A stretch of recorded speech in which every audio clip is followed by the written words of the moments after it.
horario todo usuario, con elementos de lenguaje, salud, sexo y violencia tipo A, que pueden ser escuchados por niñas, niños y adolescentes, sin la supervisión de padres o representantes.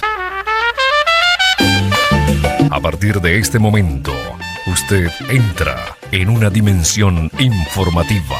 Enfoque en los medios, una visión crítica y orientadora sobre el panorama noticioso nacional e internacional en tiempos de revolución, con Pedro Román.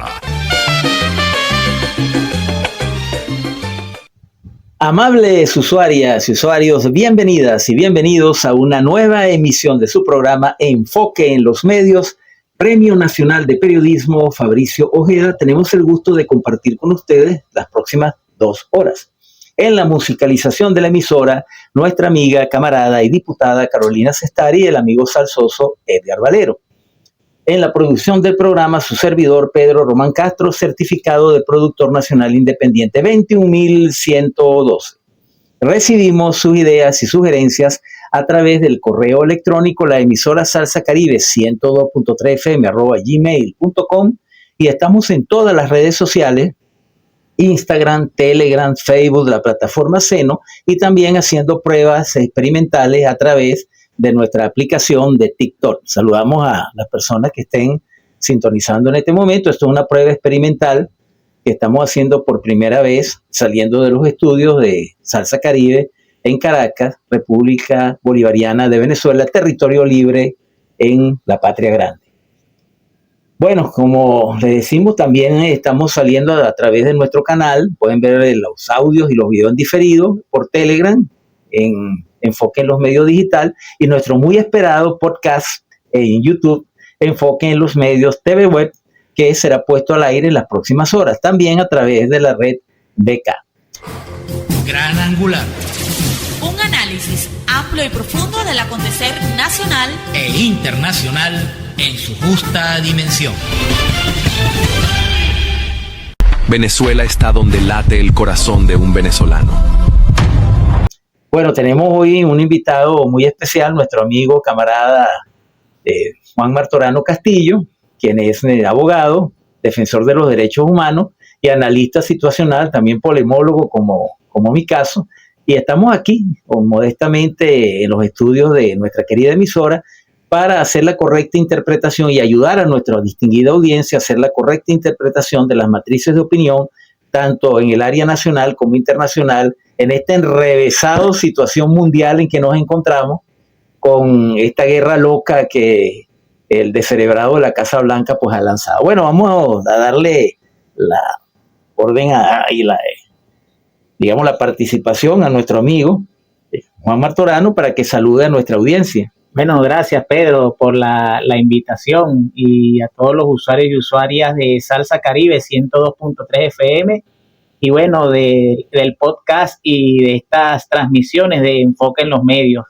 En estos días ya de la Semana Mayor, del asueto de la Semana Mayor, y también de reflexión ante el fenómeno de la crisis climática que amerita o que ha motivado la decisión del Ejecutivo Nacional de otorgar desde el día 11 y hasta el próximo domingo 20 un asueto completo a la administración pública. Pues entonces estamos en medio de ese asueto, bueno, haciendo el programa del día de hoy, pues. Bueno, de paso le adelantamos a nuestra distinguida audiencia, así como lo dijo mi capitán Diosdado Cabello Rondón ayer en su programa, que el próximo jueves pues no tenemos programa porque estamos en el asueto de Semana Santa. Jueves Santo. Es tradicional nuestro programa desde que comenzamos hace 15 años en nuestra actividad, que bueno, los días santos los respetamos las creencias del pueblo venezolano, y nos tomamos también esos días de asueto, siempre atento y pendiente al acontecer nacional e internacional, pero nos los tomamos también de asueto, así que reanudamos el jueves siguiente después de Semana Santa. Bueno, Juan, entonces vamos a dar lectura a las informaciones, como siempre lo hacemos, al principio de nuestro programa, las primeras informaciones más importantes del acontecer nacional e internacional, y abrimos así. El presidente Nicolás Maduro Moros envió un entusiasta mensaje y un saludo solidario a todos los países miembros de la CELAC Estamos disputando en este tiempo para reinventar nuestra unión y adaptarnos de manera creadora a esta etapa en pleno proceso de desarrollo. La unión de nuestros pueblos es una obligación y debe ser construida con base en el patrimonio de propuestas que hemos logrado aportar. Pensemos a mediano y largo plazo. En ese sentido, Venezuela ha planteado la constitución de una Secretaría General de la CELAC. Esto es muy importante, Juan, porque en este momento la CELAC no tiene Secretaría General, que sea dirigida en función de dar seguimiento oportuno. El sur global es víctima de una agresión multiforme. Hemos denunciado esta agresión contra los pueblos de Cuba, Nicaragua y Venezuela, pero hoy la agresión es contra el mundo entero con la guerra comercial y económica arancelaria, señaló el primer mandatario nacional. A esto también le sumamos la agresión civilizatoria más grave de la época del nazismo y el racismo contra los pueblos migrantes de los Estados Unidos, hombres y mujeres que han sido perseguidos como delincuentes para capturarlos, expulsarlos y meterlos en un campo de concentración que funciona como cárcel en El Salvador. Más adelante vamos a leer otras informaciones. El jefe de Estado, como sabemos, firmó el decreto de emergencia económica ante la crisis y la amenaza financiera global. En este sentido, durante la activación del motor telecomunicaciones y nuevas tecnologías en el Poliedro de Caracas, firmó el decreto de emergencia económica que faculta por 2 meses a obrar y actuar de distintas modalidades de políticas públicas para defender la economía nacional ante la amenaza global. En ese mismo sentido, indicó que debe entregarse de inmediato a la Asamblea Nacional, a la Sala Constitucional, y nos apoyamos en los artículos 337, 338 y 339 de la Constitución Nacional. De eso vamos a hablar, Juan, esto con el caso de abogado que tiene amplios conocimientos en la materia constitucional, pues le aclare a nuestra distinguida audiencia el significado y el alcance de este decreto de emergencia económica para hacerle frente a este desaguisado en que Estados Unidos, para ocultar lo que es una crisis estructural del modelo norteamericano, pues ha lanzado al mundo entero. Vamos a leer nuestras líneas editoriales, como es tradicional y costumbre en nuestro programa. Y las hemos titulado así: La receta del diablo. Así se refirió nuestro comandante eterno y supremo el 20 de septiembre del 2006 en la Asamblea General de la Organización de las Naciones Unidas para referirse a los planteamientos que el entonces presidente de los Estados Unidos, George Bush, proponía como fórmula para regir los destinos de la comunidad de naciones. En estos 19 años que han transcurrido desde aquella oportuna cita, las cosas han cambiado muy poco. El comportamiento del imperialismo del norte sigue siendo una especie de agenda diabólica, donde nada apunta a beneficiar el concierto de los pueblos del orbe. No importa quién sea el gobernante de turno en Washington, sus decisiones nunca son favorables a los demás pueblos. Su afán de conservar a cualquier precio su agonizante hegemonía solo le hace daño a las relaciones económicas, financieras y geopolíticas del mundo. En medio de su arrogancia demencial, el águila sanguinaria del norte no se percata que le sería mucho mejor entenderse en términos de ganar-ganar con las potencias emergentes, que definitivamente han desplazado la otrora preeminencia norteamericana. La decisión del descabellado de la Casa Blanca de lanzar una guerra arancelaria lanza al mundo por el tobogán de las retaliaciones económicas financieras en las que nadie puede ganar. Todos perdemos y mucho. Desde nuestra humilde posición de analistas situacionales, pensamos que la desesperada estrategia tiene como objetivo enmascarar la inminente recesión en que está la economía norteamericana. Pero el pueblo estadounidense se ha dado cuenta de que estas políticas no son beneficiosas ni para ellos ni para el mundo, como ha quedado demostrado en las miles de manifestaciones masivas que de forma inédita se realizaron el fin de semana en todo el territorio de la Unión Norteña. Como siempre concluimos en nuestros editoriales, es fundamental tomar conciencia que la solución a nuestros problemas nunca vendrá de las decisiones que tome el hegemón genocida del norte, sino de nuestros esfuerzos propios en unidad nacional y estableciendo y fortaleciendo las alianzas estratégicas con las potencias emergentes. No hay fórmula de negociación ni transacción con quien quiere destruirnos para apoderarse de nuestros recursos. El enemigo histórico se ha quitado la careta, se muestra con su verdadero horrible rostro depredador de pueblos. Quizás lo único bueno de todo lo que está pasando sea eso, que ya no oculta sus verdaderas intenciones para con nosotros y sus lacayos locales han quedado también en evidencia frente a nuestro pueblo. El presidente Nicolás Maduro ha tomado las acciones correctas para neutralizar los efectos negativos de esta locura global que le está causando a la humanidad. Debemos poner de nuestra parte para salir airosos de este inédito conflicto global donde estamos seguros saldremos bien en alianza con el sur emergente de naciones de destino común, en unidad nacional, porque ya estamos venciendo. Y con esto llegamos al final de la primera parte de nuestro programa. La unión de nuestros pueblos es una obligación y debe ser construida en base al patrimonio que hemos logrado aportar y acumular. Hoy nosotros somos víctimas del sur global, nuestra región latinoamericana caribeña y nuestros pueblos de una agresión multiforme. Dos agresiones, una de carácter económico al derecho, al desarrollo, a la prosperidad de nuestros países y una de carácter humano, civilizatorio contra nuestros migrantes. ¿Cuánto puede hacer la CELAC si levantamos una voz común? ¿Cuánto puede hacer la CELAC si nos conformamos en un bloque poderoso de opinión, con propuestas, con acción común? Unámonos. Es posible la unión en la diversidad. Unámonos para poder despuntar este siglo con autodeterminación, con soberanía, con libertad verdadera y con una base económica y social y moral poderosa, que sea el preludio de una nueva época. Temas bajo enfoque. Personajes de actualidad opinando sobre este cambio de épocas.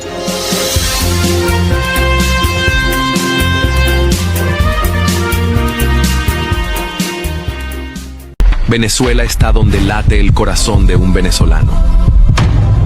Y bien, amables usuarias y usuarios, continuamos con su programa Enfoque en los Medios a través de Radio Salsa Caribe 102.3 FM, donde la salsa vive y hacemos revolución, recordándoles que pueden sintonizar nuestro programa Urbi et Orbi a través de todas las redes sociales, Instagram, Telegram, Facebook, la plataforma Seno, y también a través de nuestro canal en YouTube, Enfoque en los Medios TV Web, donde en las próximas horas colocaremos este programa con todo su contenido para que ustedes lo puedan sintonizar a cualquier hora del día, cualquier día de la semana y en cualquier parte del globo terráqueo donde tengan a bien conectarse con nuestro canal Enfoque en los Medios TV Web.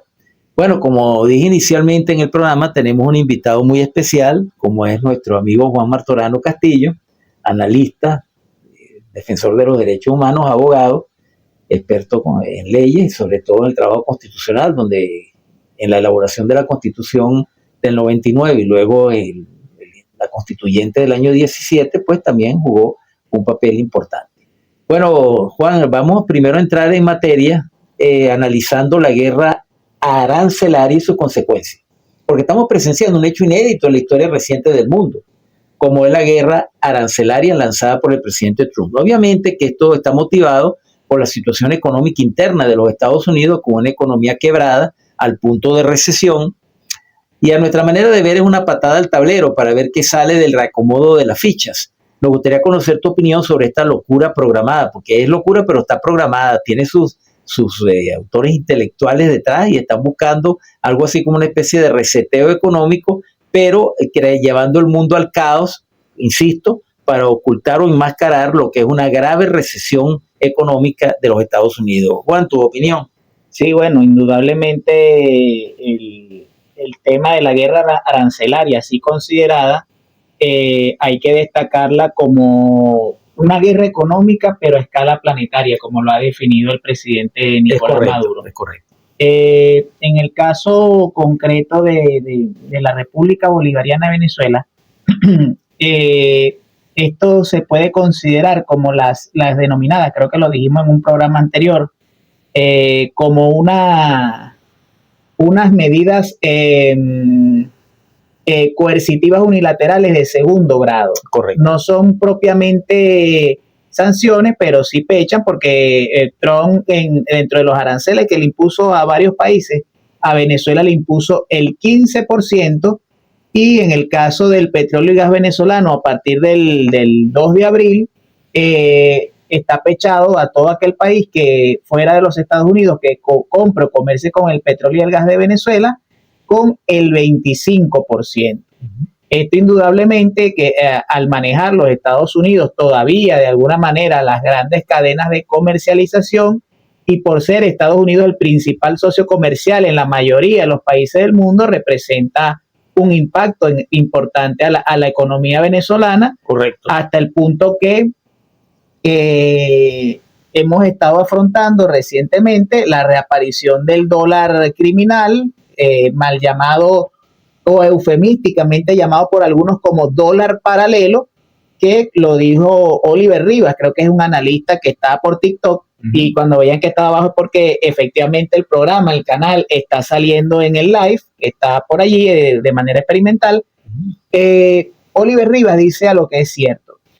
Cuando yo he señalado en anteriores programas o en algunas intervenciones que aun cuando uno dice el dólar BCB, el Banco Central no es el que emite el valor del dólar. Eso es correcto, eso lo aclaró el presidente Maduro. Sí, el Banco Central lo que hace es colocar el valor del dólar real, el valor real del dólar en el mercado, que toman un promedio ponderado de las 6 instituciones bancarias más importantes y de las casas de cambio, y ese es el valor que está. Por eso es que ese denominado dólar criminal, que incluso en algún momento ese dólar tuvo con la participación de Dollar Today y de otras páginas, incluso con algunos de los traidores que hace un año, cabe recordar, que ya que estamos en los días de abril, que recordamos el golpe de Estado, cómo incluso la revolución no tuvo empacho en ponerle los ganchos a uno de los líderes más importantes que tuvo, como lo fue Tarek El Aissami. Correcto. Que bastante daño nos hizo en su momento en esa parte de la manipulación del tipo de cambio y está detenido. Entonces,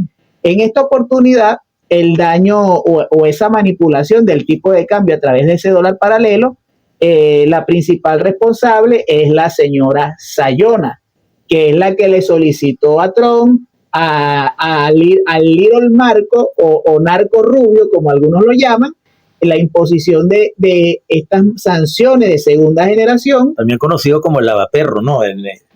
Bueno, él es lavaperro, a él su abuelo, y no porque yo me quiera burlar, porque para que fíjate, hay un refrán muy popular que dice que el que escupe para arriba, la saliva le cae en la cara.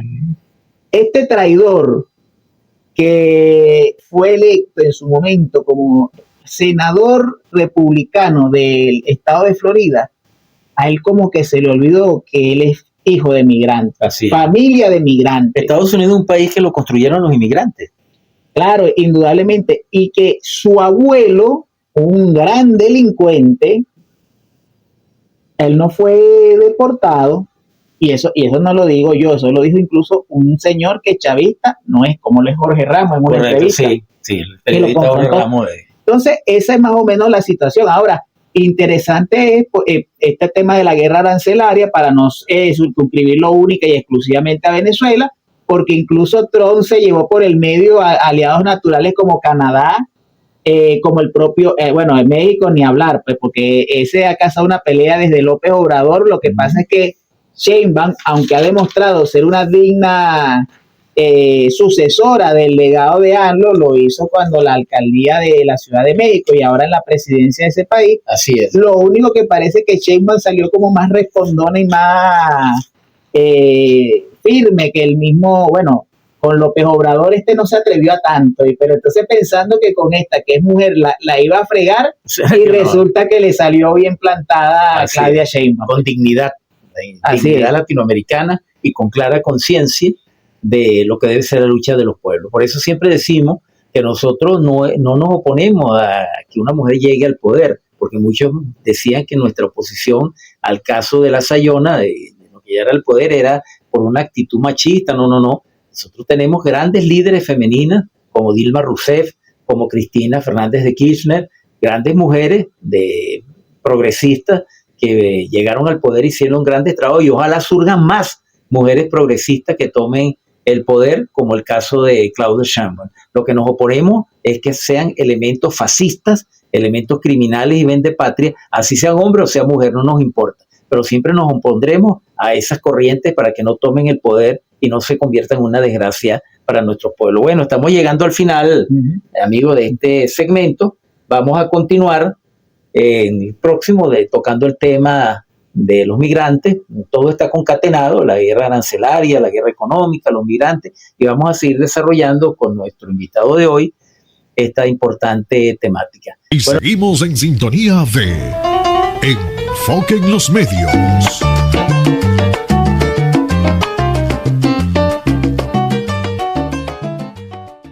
Venezuela está donde late el corazón de un venezolano.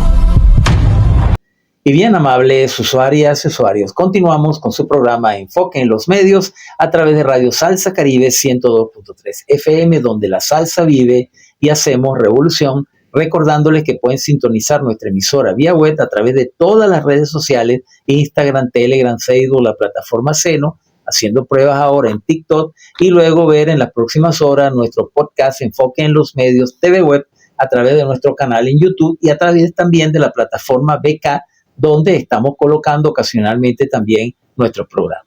Bueno, Juan, vamos a hacer ahora un análisis de los antecedentes del problema migratorio venezolano, porque esto tiene sus antecedentes, esto no surgió de la noche a la mañana.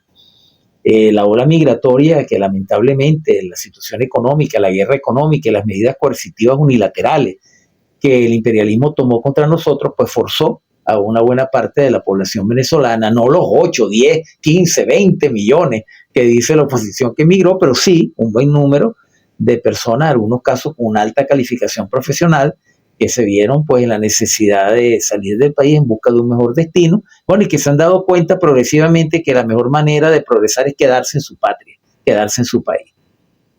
Detrás de todo esto, bueno, se atacó con técnicas psicométricas, como tú bien sabes, a la población más joven del país para forzarlo, desilusionarlo de permanecer en el país y buscar una salida en el exterior. Me gustaría conocer tu opinión, tú también que has analizado y has estudiado el tema en profundidad, bueno, las consecuencias de dónde viene todo esto que desemboca ahora con este falso positivo de decir que ahora todos los venezolanos que están en el exterior pues son delincuentes y el Tren de Aragua, que ahora resulta ser que es más grande que el Daesh, que el Estado Islámico, que los carteles de Sinaloa, del Golfo y qué sé yo. Que la Mara Salvatrucha 13, que realmente con el caso de esa organización criminal lamentablemente salvadoreña, ahí sí hubo migrantes salvadoreños implicados con esta organización criminal que sí merecían la deportación y sí merecían estar en el SECOT. Claro. Pero siempre cuando se habla del tema de la migración venezolana se obvia que Venezuela no era un país de migrantes. No. Venezuela durante mucho tiempo fue un país más bien receptor de migrantes. Correcto. Por lo menos desde la década del 50, durante el gobierno de Marcos Pérez Jiménez. Venezuela siempre ha sido un país receptor de migrantes. Pero sí, evidentemente, bueno, y otro elemento que es importante hasta el punto que hay países, como por ejemplo, creo que Ecuador y Bolivia, donde el Ministerio de Relaciones Exteriores le agregan también el tema o el ítem de inmovilidad humana, porque ciertamente, como se ha colocado más allá del eslogan, migrar no es un delito. O sea, uno generalmente puede migrar por una razón fundamentalmente económica, y bueno, esto evidentemente incide. Eso tiene que ver incluso con la libertad de tránsito que está no solo en la Constitución de la República Bolivariana de Venezuela, sino también dentro de lo que llaman la Declaración Universal de los Derechos Humanos. Pero no se lo digan a nadie cuando al equipo de Bachelet nosotros nos tocó decirles, sin menospreciar en la Declaración Universal de Derechos Humanos, pero esta Constitución de la República Bolivariana de Venezuela tiene artículos y aspectos que superan a la propia Declaración Universal de los Derechos Humanos. Bueno, es garantista. Sí, de hecho, la Declaración Universal de Derechos Humanos es del año 49 y esta Constitución es del año 99. Por lo tanto, lógicamente tiene que tener muchas más garantías que la propia Declaración Universal de los Derechos Humanos. Bueno, pero en el año 2014, en el caso venezolano, se suscita el tema, digamos, político, surge primero la ley de protección de los derechos humanos de los manifestantes de aquellos actos terroristas, recuerdan, en el año 2014, llamada La Salida. Correcto. Bueno, salió primero eso, después vinieron las medidas coercitivas unilaterales o la orden ejecutiva 13.692, popularmente conocido como el decreto de Obama. Uh-huh. Y bueno, en el tema de la migración, hay que destacar que uno de los objetivos que buscaban los Estados Unidos, además del tema propagandístico de mal ponernos y sobre todo robándonos nuestra juventud, era también de robar la mano de obra calificada de profesionales venezolanos para ponernos no solo en la situación económica en la que estuvimos, sino también en un proceso de desindustrialización, y desprofesionalización del país. Afectando lo que se llama el bono etario, es decir, una población joven y altamente preparada que podía llevar al país a un alto nivel de desarrollo. Eso había que afectarlo, era un plan. Además de ellos, dotarse de la mano de obra barata para el trabajo esclavo que ellos necesitaban. Pero también dicen por allí que estaba porque además el tema de la migración lo han convertido en un gran negocio, además de impulsar el delito transnacional de la trata de personas. Yo no digo trata de blancas precisamente por la connotación racista, sino el delito de trata de personas. Entonces, detrás de eso parece que estaba involucrada la Open Society de George Soros. George Soros, él es uno de los cerebros negros de forzar esa inmigración y convertirla en un negocio. Bueno, de hecho yo recordaba que en un programa anterior en el que participé, que tocamos el tema, yo recordaba el fenómeno o el hecho de la migración en el caso de Siria y el caso de Aylan Kurdi, que fue el niño sirio de 3-4 años que lamentablemente fue hallado muerto en las playas de Turquía. Sí, que eso fue una conmoción global, ver el niño boca abajo, cadáver en la playa. Correcto, es correcto. Entonces no es nada más un fenómeno que afecte a Venezuela, solo que como Venezuela es ahorita el mal ejemplo y formamos parte de la trilogía del mal, ¿no? Como lo decían por allí.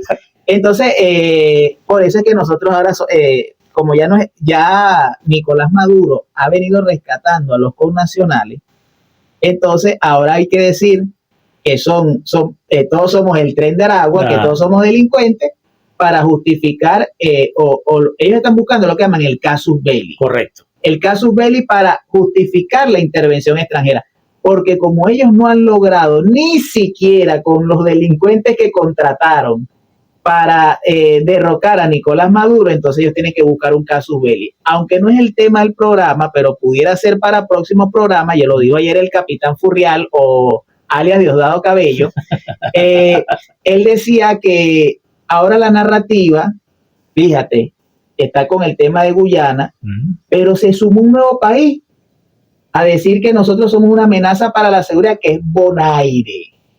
Bonaire. Sí. Pero ¿qué pasa con Bonaire? Las Islas ABC. Ajá. Forma parte de los Países Bajos, o dependen, pues, los países. Y son miembros de la OTAN. A eso iba. ¿A qué pertenecen los Países Bajos? La OTAN. Entonces, yo recuerdo que cuando daba instrucción en la milicia sobre análisis estratégico, yo siempre decía que nosotros limitábamos con la OTAN. Y entonces muchos de la milicia y otras personas que asistían a los foros me decían, ¿cómo es eso? Si la OTAN está en Europa. Y entonces yo le mostraba el mapa, la frontera que tenemos, la frontera marítima, con las islas ABC, Aruba, Curazao y Bonaire. Esas son fronteras OTAN porque Holanda pertenece a la Organización del Tratado del Atlántico Norte y por tanto las 3 islas mencionadas están bajo la cobertura estratégica de la OTAN. Así que nosotros tenemos fronteras con la OTAN. No, y también en el caso de Colombia, que en los gobiernos que antecedieron a Gustavo Petro estaban empeñados en pertenecer a la OTAN e incluso fueron aceptados como país invitado. Entonces, socio global lo llaman. Sí, hacia el norte y hacia el oeste. Correcto. Con la OTAN. Bueno, estamos llegando ya al final de este segmento de entrevistas. Y seguimos en sintonía de Enfoque en los Medios.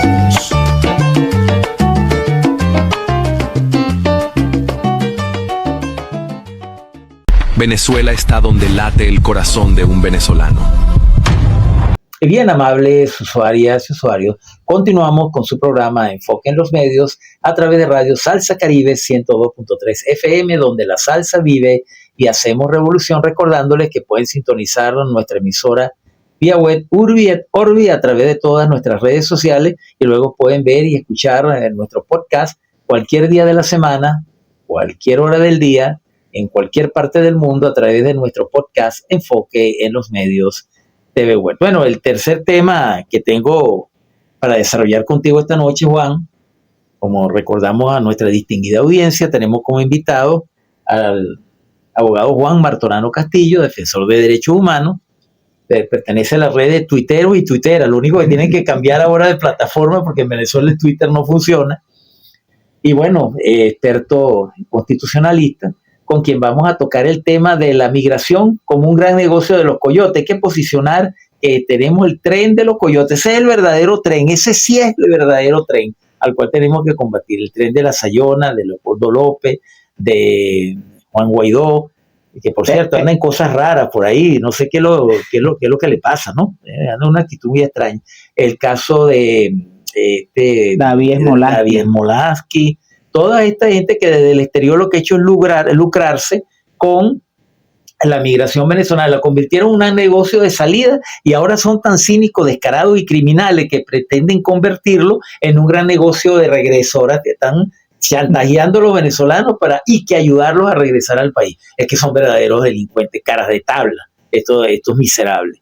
Bueno, Juan, entonces me gustaría tocar este tema contigo, cómo se convierte la migración en un gran negocio a nivel internacional, porque no solamente es en Venezuela. Lo que pasa es que estos sinvergüenzas supieron meterse en el negocio de la migración, pero por ejemplo en África es un problema grave, la migración del África hacia Europa, en el Oriente Medio, es decir, en toda esta parte, a través de la fundación de George Soros, la Open Society Foundation, grábese ese nombre, Open Society Foundation, que financia ONG en Venezuela, de las cuales forman parte el oposicionismo necrofílico. Sé que nosotros llamamos de hace mucho tiempo en nuestro programa el oposicionismo necrofílico, apátrida, que lo único que pretende es tomar el poder para entregarle Venezuela en pedazos a las transnacionales internacionales. Juan. Sí, bueno, efectivamente, el tema del tren de los coyotes, ese sí es un tren que hay que descarrilar, ¿no? Así es. Ya tú mencionaste algunos de los actores implicados, yo no los voy a repetir.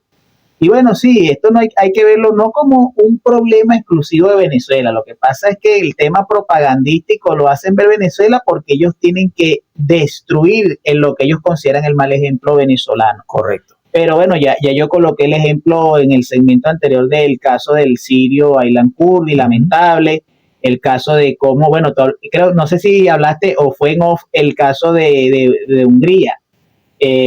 No, fue que hablaste de Netanyahu, pero en el caso, yo traigo a colación el caso de Hungría, porque justamente por los conflictos en África, en un día creo que trataron de entrar en ese país más de 3.000 migrantes que no podían. Ellos colocaron unas alambradas, una cerca. Terrible, o sea, no es nada más el caso del Darién, como se hace ver, y que es venezolano, no, también hondureños, colombianos, de otras nacionalidades, y como tú lo decías, esto violenta totalmente las disposiciones de la Organización de las Naciones Unidas, porque el tema migratorio tiene que darse bajo condiciones seguras. Por eso es que yo hice mención del tema del delito transnacional de trata de personas. Correcto. Donde, por cierto, Estados Unidos, además de no suscribir la mayoría de tratados en materia de derechos humanos, creo que no ha suscrito tratados en lo que tiene que ver con el delito de trata de personas. Eso hay que tomar debida nota de ello, ¿no? Porque es parte de la doble moral, o como es que dicen, ellos impulsan el vivir el mundo según reglas, pero ellos no la respetan. Ellos no la respetan. Entonces, es un poco eso. O sea, bueno, respetan las reglas que ellos crean a su antojo para satisfacer sus propósitos de dominación. Esas sí las respetan, sí, y sí, claro, tratan de hacerle que las respetemos a toletazo.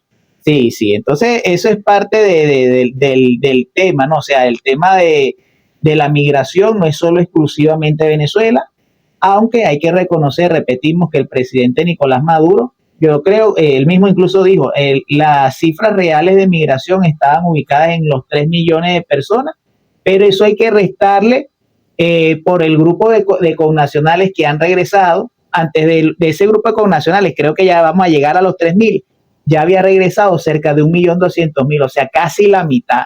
Correcto. Y bueno, solamente quedaría un poco más de 1.500.000 que está el interés del gobierno bolivariano de que regrese, por lo menos que regresen todos, pero hay que destacar algo, que regresen de manera voluntaria, para Correcto, que no se diga que hay una obligación, que hay una manipulación del gobierno, no, de manera voluntaria, porque repetimos, migrar no es un delito, es un derecho humano que está consagrado en la Declaración de Derechos Humanos, está consagrado en el artículo 50 de esta Constitución, que la muestro acá y la muestro acá, pero el tema es cómo ha habido la manipulación de este derecho para dotarse de mano de trabajo esclavo y de mano de obra barata para esos grandes países desarrollados. Por ejemplo, el caso de Chile.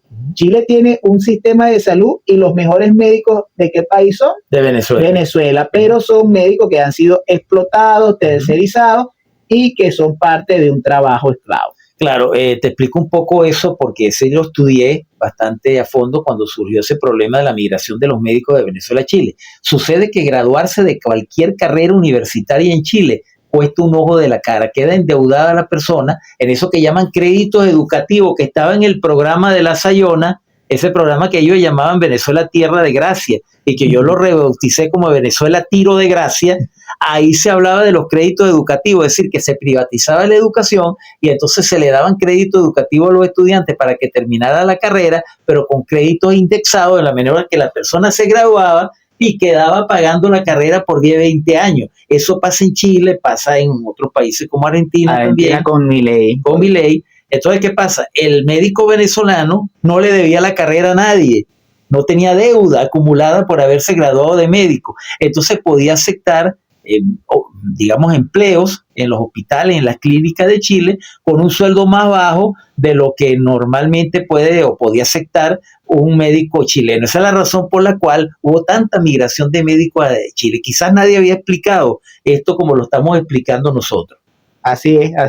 Pero era importante hacerlo porque eso del sueño americano o el sueño, con todo el respeto, a Chile o de Perú o de otros países, no es tal. No es tal. Y sobre todo el odio que han venido inoculando en contra de Venezuela. Pero lo más triste es que esas campañas se han venido iniciando o la iniciaron propia gente que supuestamente dice haber nacido en Venezuela.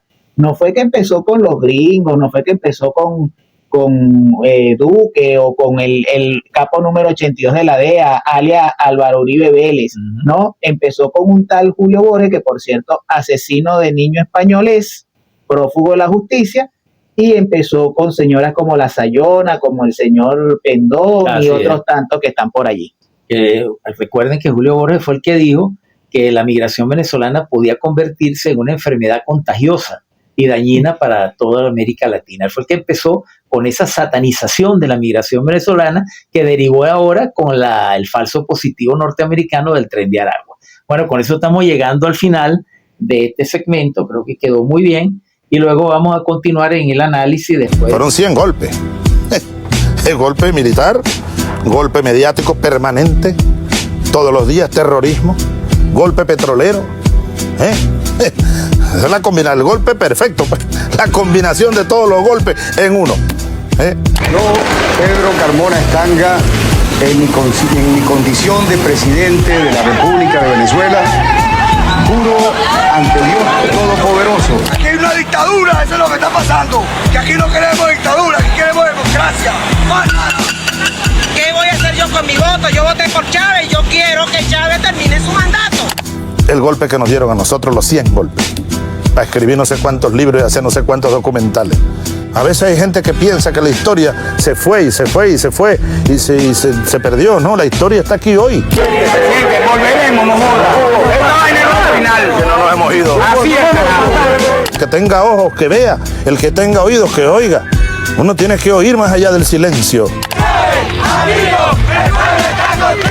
Yo siento la historia, la oigo. La oigo que cabalga por dentro, la oigo más allá del silencio. Son 200 años de puja.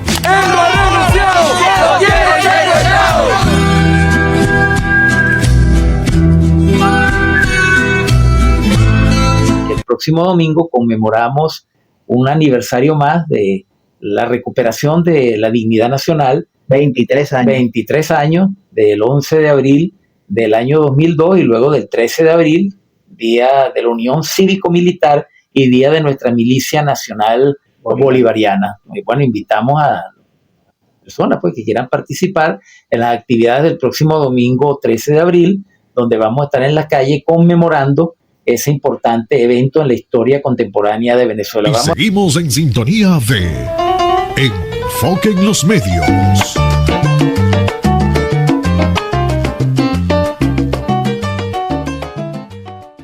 Venezuela está donde late el corazón de un venezolano. Hemos venido el día de hoy a presentar a este honorable cuerpo legislativo el decreto de emergencia económica firmado por el presidente Nicolás Maduro Moro para garantizar que la producción nacional siga su curso, tener políticas correctas direccionadas de compra pública, de tener políticas tributarias y fiscales correctas.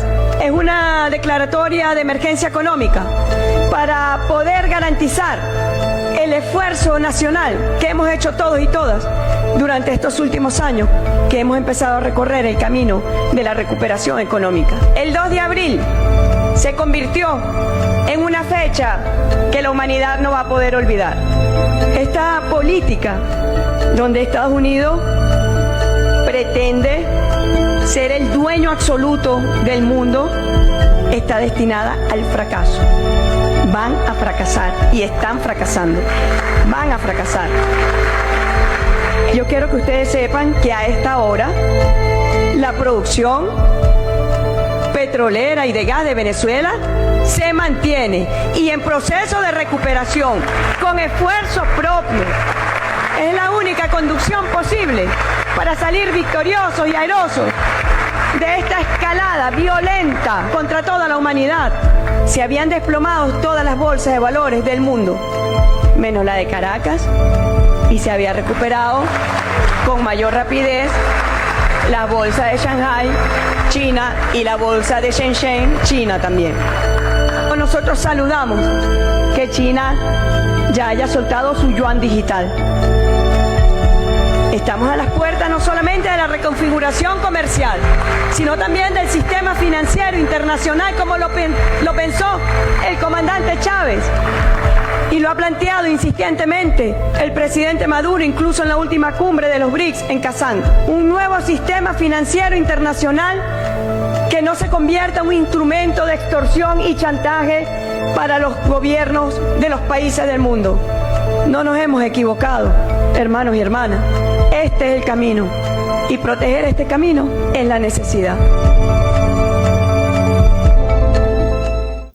Y bien, amables usuarias y usuarios, bienvenidas nuevamente al cuarto segmento de entrevista de nuestro programa Enfoque en los Medios a través de Radio Salsa Caribe 102.3 FM, donde la salsa vive y hacemos revolución, recordándoles que pueden sintonizar nuestra emisora vía web a través de todas las redes sociales, también a través de nuestras transmisiones experimentales a través de la red TikTok y luego ver nuestro podcast, nuestro muy esperado y difundido podcast a través de nuestro canal particular Enfoque en los Medios TV Web por YouTube y también a través de la red de acá Enfoque en los Medios Podcast.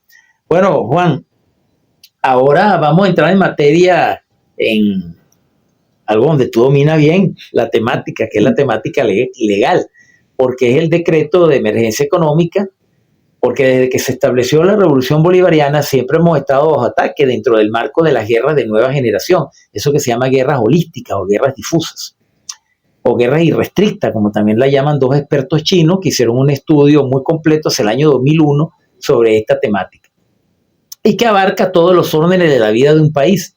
Hemos desarrollado un nuevo tipo de economía en virtud de todo eso, con nuestra capacidad, nuestra resiliencia para readaptarnos a las condiciones cambiantes, pues hemos logrado sortear en buena medida esta situación, pero este nuevo ataque de la guerra, digamos, arancelaria, que pasa a otro estadio, que eleva el nivel de confrontación a nivel global, nos obliga pues a tomar otras medidas. Ya el presidente había tomado en el año 16, si no me falla la memoria, y en el año 22 también otros decretos de emergencia económica para hacerle frente a la situación, y con mucho éxito lo consiguió. Bueno, estamos frente a esa nueva ofensiva criminal del imperialismo corporativo transnacional que ha obligado a que el presidente pues nuevamente se dote de un instrumento que le permita actuar con mayor libertad en materia económica para salvaguardar los derechos de nuestro pueblo. Juan. Sí, bueno, efectivamente yo debo felicitarte porque efectivamente es como tú dices, o sea, la utilización del decreto de emergencia económica en el marco de un estado de excepción no es nuevo. Efectivamente le ha correspondido al primer mandatario nacional y jefe de Estado probar esta figura, ¿no? Que de acuerdo al artículo 337, si tú me permites lo voy a leer, ¿cómo no? Señala lo siguiente: el presidente o presidenta de la República en Consejo de Ministros podrá decretar los estados de excepción. Se califican expresamente como tales las circunstancias de orden social, económico, político, natural o ecológico que afecten gravemente la seguridad de la nación, de las instituciones y de los ciudadanos y ciudadanas, a cuyo respecto resultan insuficientes las facultades de las cuales se disponen para hacer frente a tales hechos. Algo de eso dijiste en tu intervención. Correcto. En tal caso podrán ser restringidas temporalmente las garantías consagradas en esta Constitución, salvo las referidas a los derechos a la vida, prohibición de incomunicación o tortura, el derecho al debido proceso, el derecho a la información y los demás derechos humanos intangibles. Correcto. Entonces, en el artículo 338, que en el caso concreto es el de emergencia económica, en el primer párrafo señala lo siguiente: podrá decretarse el estado de emergencia económica, que es lo que ha procedido el presidente Nicolás Maduro, cuando se susciten circunstancias económicas extraordinarias que afecten gravemente la vida económica de la nación. Su duración será de hasta 60 días prorrogables por un plazo igual. Eso fue lo que ocurrió el día martes, que ha firmado el presidente Nicolás Maduro en el marco, como tú lo has dicho, de la guerra arancelaria, y el tiempo que se establece de 60 días lo acabo de leer del artículo 38. Es prorrogable de acuerdo a la si persisten las condiciones. Habrá que esperar que en estos 2 meses qué sucede para que se proceda a la prórroga. Y evidentemente no es que la Asamblea Nacional, rechaza, sino que discute para evaluar si apoya este decreto o no, porque está establecido en el procedimiento constitucional. Claro, y la revisión de la sala constitucional. Y la revisión también de la constitucionalidad de este decreto, porque es un requisito que el articulado de nuestra Constitución ordena. Lo cierto es que el presidente Maduro está tomando las medidas para proteger al pueblo, sobre todo con el contexto que explicamos de la guerra arancelaria, el tema del dólar criminal, que tiene que ver con un conjunto de medidas, y seguramente después de la Semana Mayor estemos preparados. No quiero adelantar mayor cosa, pero van a venir también algunas medidas al respecto, sobre todo lo que tiene que ver con el poder adquisitivo de la clase trabajadora y de la familia venezolana. Obviamente, porque es necesario defender el salario, hay pues una serie de consideraciones que la clase trabajadora organizada en nuestros sindicatos bolivarianos pues ha ido adelantando un trabajo con el Ministerio del Poder Popular para el Trabajo, pero marcado por la circunstancia de esta nueva oleada de ataques a nuestra economía, como es lo que solicitó la señora María Corina Machado, junto con la otra loca mayamera, María Elvira Salazar, de pedir que se levantara la licencia de la Chevron para hacerle daño a la economía venezolana y daño al pueblo. No le hacen daño al gobierno, le hacen daño a usted, señora, a usted, señor, a usted, joven, que me están viendo a través de las diferentes redes sociales.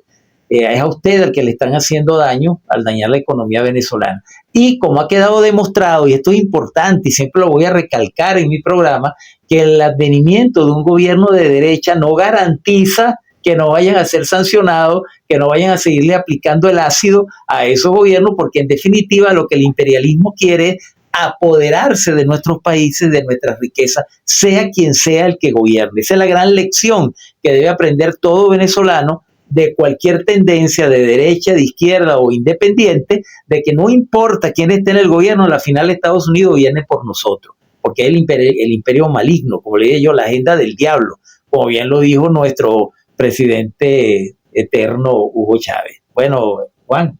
Sí, entonces eso tiene que ver con la protección que está tomando el gobierno, el jefe de Estado.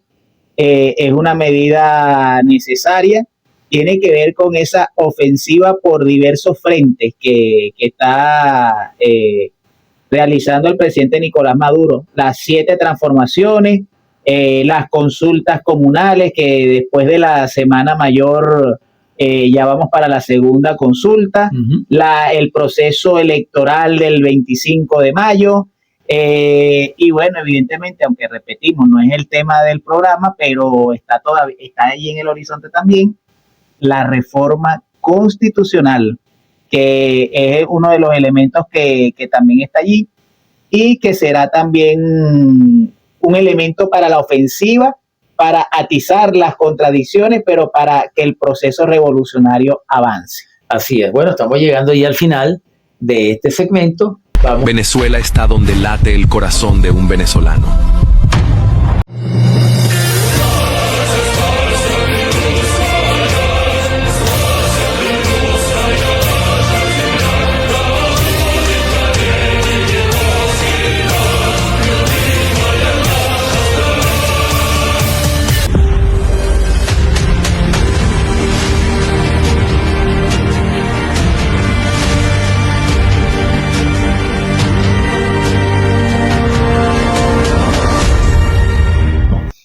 Y bien, amables usuarias y usuarios, continuamos con su programa Enfoque en los Medios a través de Radio Salsa Caribe 102.3 FM, donde la salsa vive y hacemos revolución, recordándoles que pueden sintonizar nuestra emisora vía web a través de todas las redes sociales, luego ver nuestro podcast a través de nuestro canal en YouTube, Enfoque en los Medios TV Web, y bueno, también modestamente en nuestras transmisiones experimentales a través de TikTok.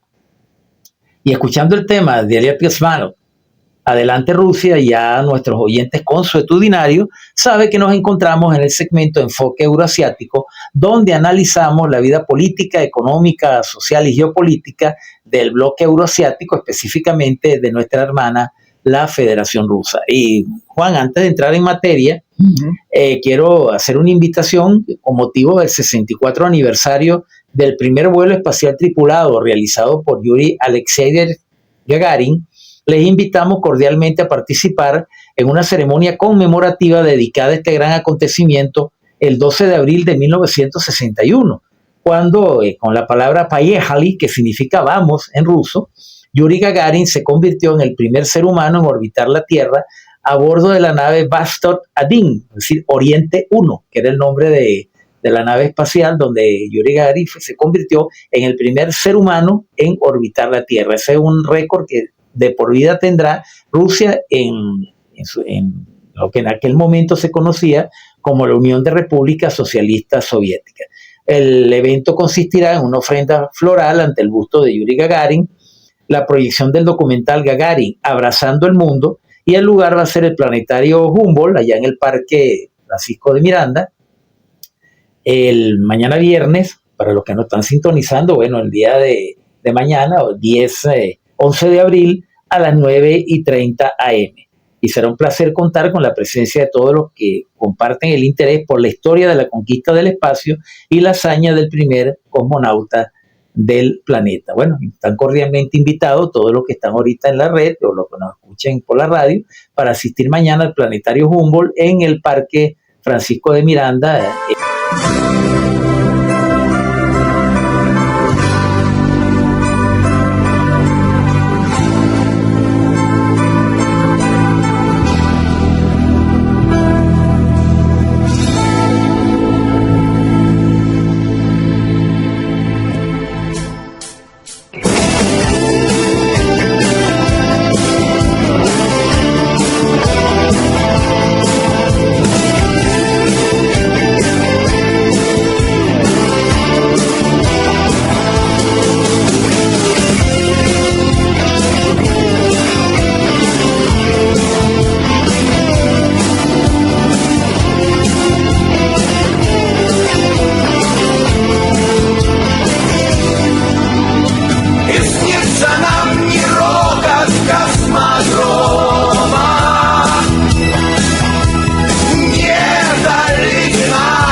Juan, vamos a analizar un poco la noticia que he seleccionado para analizarlo en este segmento, y es la que dice: la política económica de América primero es egoísta, mediocre y contraproducente. Los aranceles que Estados Unidos impuso contra los productos chinos, que hasta el 9 de abril ascienden a 125%, es una flagrante violación del derecho al desarrollo de otras naciones, además de un enfoque egoísta y miope que resultará contraproducente, sentencia un editorial del diario Global Times. Tras las decisiones arancelarias de Donald Trump, el gobierno del gigante asiático publicó un documento donde señala que el auge del unilateralismo y el proteccionismo de Estados Unidos ha obstaculizado significativamente el desarrollo normal de la cooperación económica y comercial entre ambos países, y hace una crítica a Estados Unidos por imponer restricciones comerciales como aranceles bajo el lema América Primero. Bueno, será América Primero, pero va de último en el concierto de las naciones desarrolladas. Y es que abunda el medio, el desarrollo es un objetivo común de la humanidad y un derecho fundamental reconocido por la Carta de las Naciones Unidas, en donde se establece que los países y pueblos tienen el mismo derecho a mejorar sus condiciones económicas, sociales y a elevar su nivel de vida. Me gustaría un comentario tuyo sobre esta importante aseveración de este editorial del diario Global Times. Sí, bueno, lo de América Primero es porque Trump tiene un lema y se genera un grupo. Yo te confieso que cuando decían el grupo MAGA, yo decía, ¿qué hizo? Y yo preguntaba, entonces, Make America Great Again. Exacto, que es el lema de Trump, que es hacer América grande de nuevo. Así pero no lo va a conseguir, te lo digo. No, y sobre todo imponiéndole 125% de aranceles nada más y nada menos que a su principal acreedor. Así es. Que es China, pues. China no, bueno, aunque yo digo esto porque a veces hay como un prurito, ¿no? Pero en su momento un analista de la talla de Walter Martínez, ¿verdad? Correcto. Él, saludo a Walter si nos está viendo en este momento. Él señalaba, él decía que China, teniendo esos bonos de deuda de los Estados Unidos, no iba a proceder a cobrarle de una manera de embargos y de una manera punitiva, porque los chinos saben que eso es como darse un tiro en el pie. Claro. Por cierto, yo en estos momentos estoy leyendo... matar al que te debe dinero. O sea, no tiene sentido. Sí. Yo en estos momentos estoy leyendo una obra de 4 tomos de Xi Jinping que se llama La gobernanza de China. Tú tuviste la oportunidad de comprarlo en la feria. En la feria. Y no me dijiste nada para haberlo comprado yo también. Bueno, muy bueno, pero yo lo vi el libro, muy bueno. Y si me permiten les cuento, porque de verdad que tiene unos mensajes de Xi Jinping que me hacen recordar al gigante Chávez, ¿no? Sobre todo el que él decía del rol de la clase trabajadora o clase obrera. Correcto. Lo leí ayer, muy bueno, porque en realidad esos libros son compendios de discursos de Xi Jinping en varias reuniones, en el Parlamento chino, en varias reuniones donde él hace balance, pues Xi Jinping. Y yo les recomiendo esa obra, pero lo más interesante es que es una obra no solo de calidad teórica, sino también el empastado del libro. Muy buena calidad. Son 4 y nada más uno, porque yo hice una apuesta con un amigo en la Filben que vamos a ver, para que tú veas que no se consiguen libros de $1. Pues bien, ese libro de Xi Jinping, uno de sus tomos cuesta $1. Y si se lleva los 4, como me pasó a mí, le cuesta $4.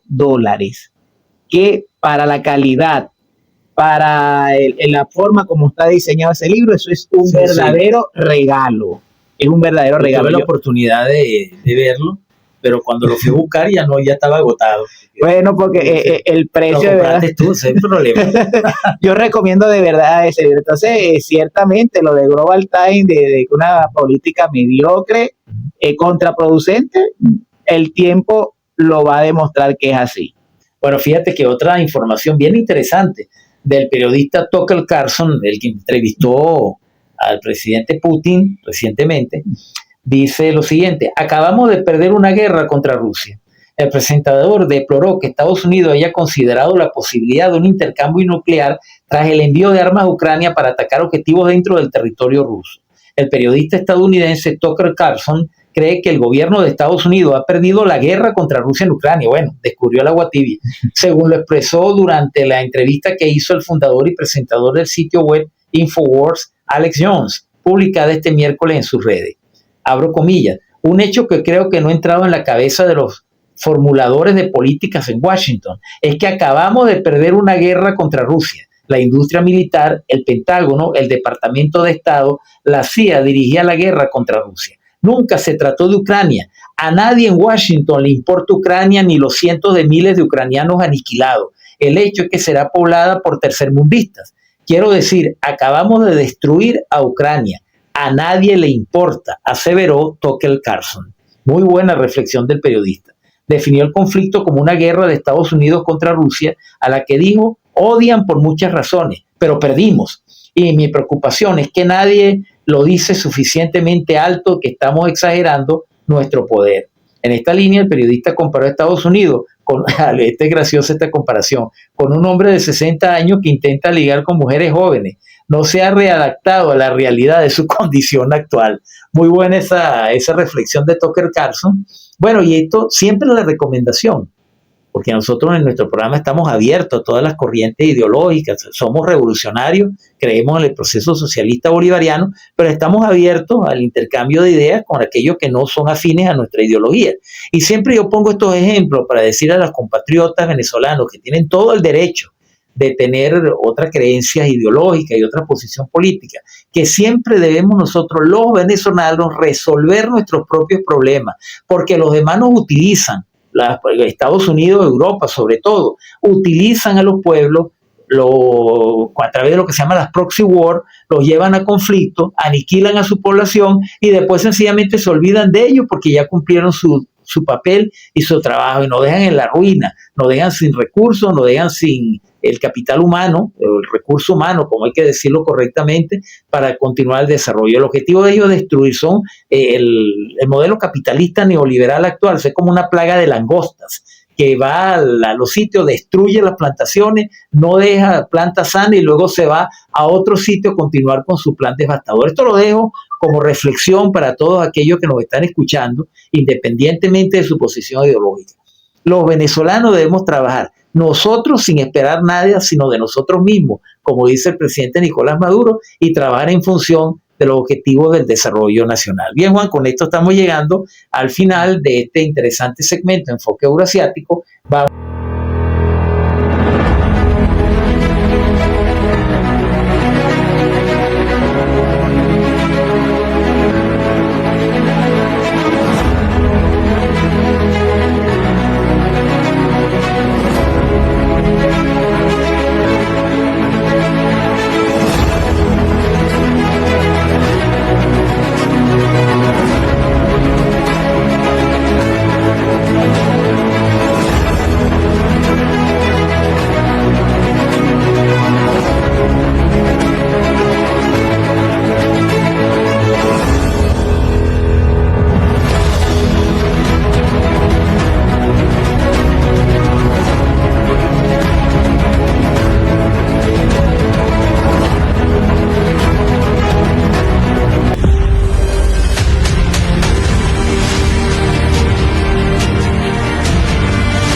Y seguimos en sintonía de Enfoque en los Medios.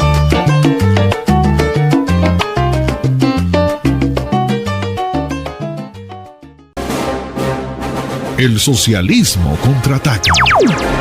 La conciencia colectiva forjada por las mujeres y los hombres de la nueva patria grande, latinoamericana.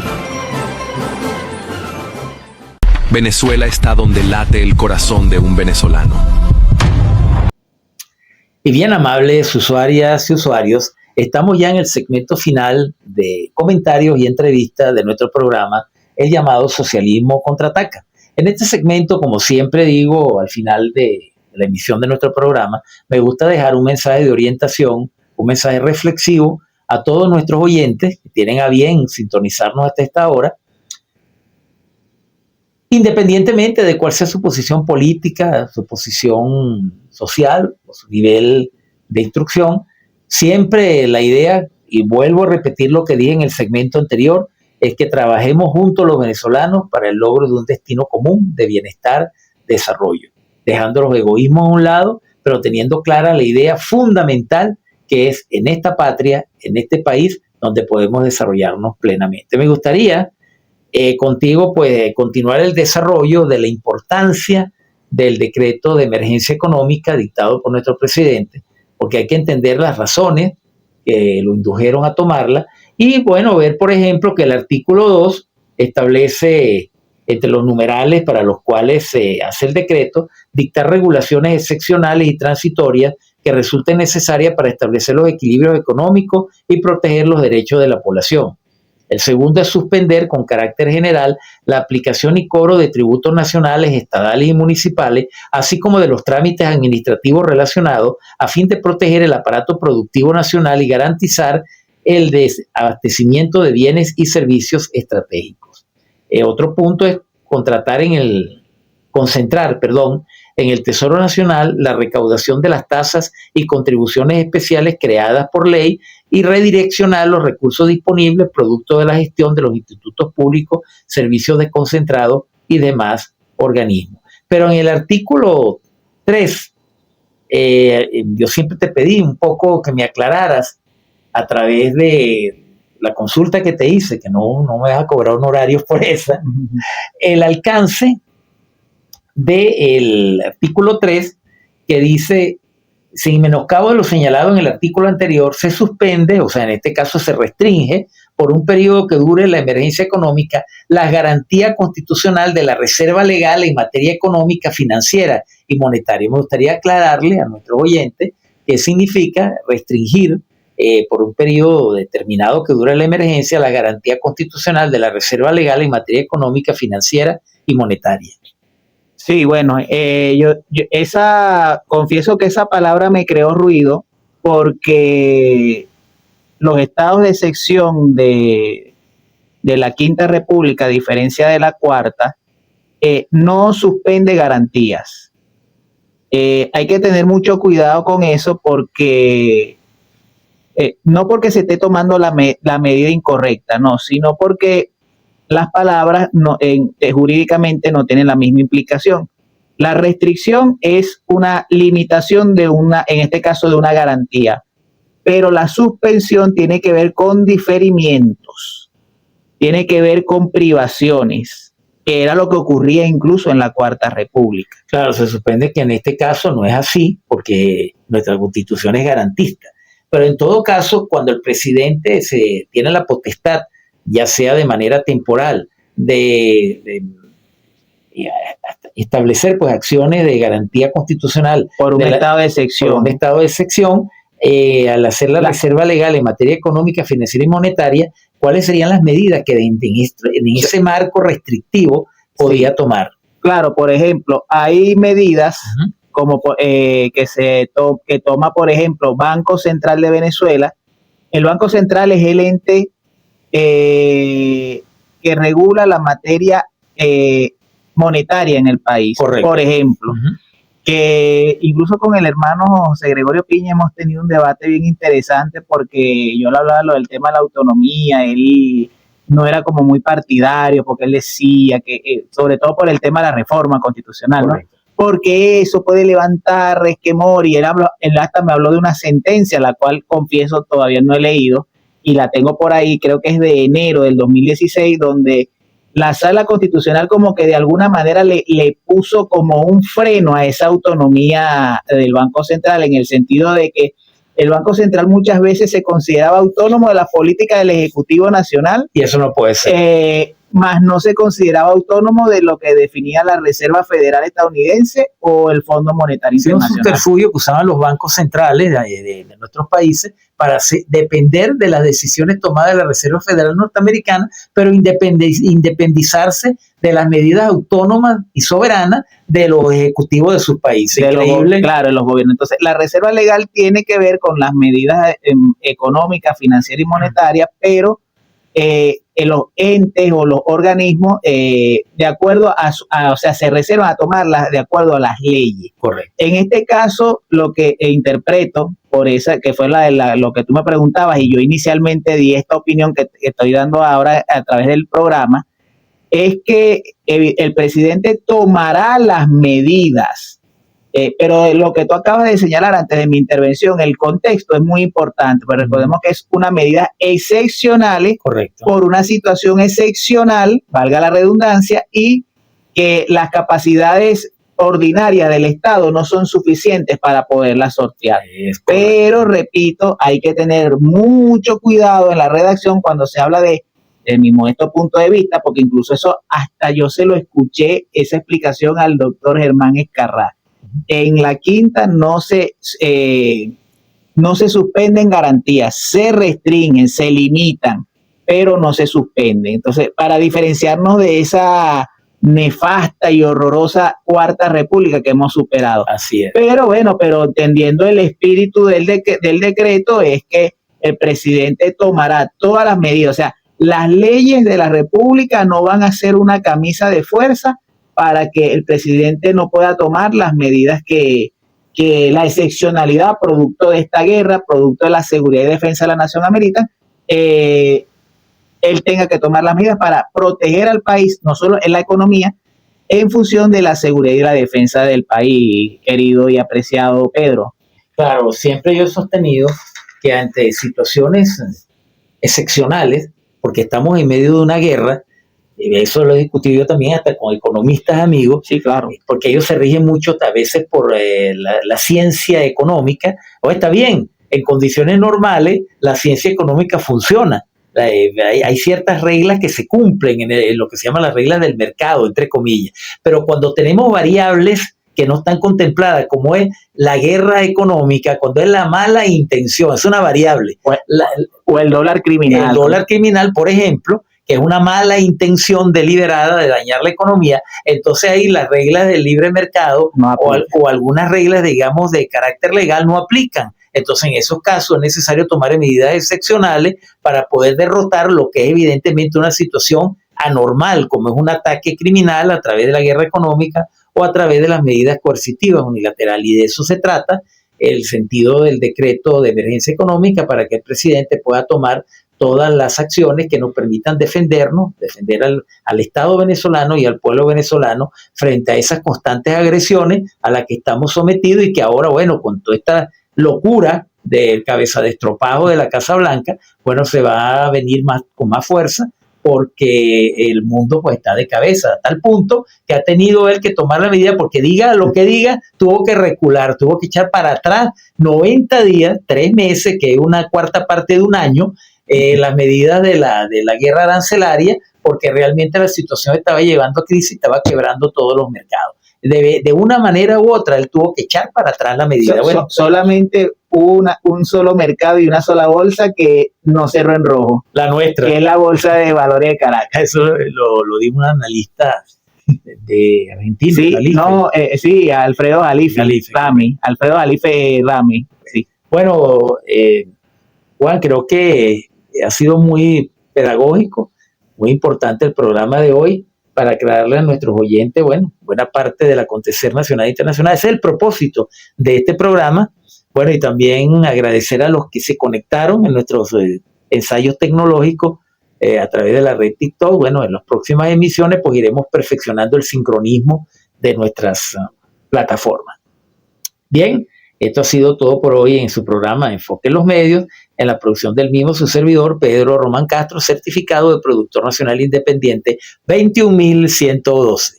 Agradecemos mucho la colaboración técnica de Wilfredo Gómez, quien ha estado al frente de la consola. Bueno, y por supuesto, la coordinación de nuestra amiga, camarada y diputada Carolina Cestari, quien es la presidenta de ANTV y también de Salsa Caribe 102.3 FM, de nuestro amigo salsoso Edgar Valero, quien es el coordinador general de la emisora, y humildemente de su servidor, Pedro Román Castro, quien tiene a su cargo la producción de nuestro espacio, Enfoque en los Medios. Agradecemos mucho, Juan, tu participación, como siempre muy dispuesto a llenar los espacios y a servir también de emergente, de bateador emergente, cuando las circunstancias así lo determinan. Agradecemos mucho tu disposición para este programa. Bien, Esto ha sido todo por hoy en su programa Enfoque en los Medios. Recuerden que pueden sintonizarnos vía web Urbi a través de nuestro podcast Enfoque en los Medios TV Web en cualquier día de la semana, en cualquier hora del día, una vez que lo pongamos en las redes en las próximas horas. Bueno, que pasen una muy feliz semana. Recuerden que el próximo jueves no tenemos programa porque estamos en asueto de Semana Santa. Por tanto, les deseo una muy feliz semana. Cuídense, no ingresen a las estadísticas. Como decía nuestro amigo Walter, revisen siempre los vehículos, las motos, los carros, 0 bebida en las carreteras y bueno, disfrutemos sanamente nuestros asuetos de Semana Santa. Bueno, cerramos con nuestros lemas: viva Palestina libre, Constitución y calle, unidad, lucha, batalla y victoria. Leales siempre, traidores nunca. Y el sol de Venezuela siempre nacerá por nuestro nuevo estado Guayana Esequiba. Así. Esto ha sido todo por el día de hoy. Los esperamos con una nueva emisión de su programa Enfoque en los Medios.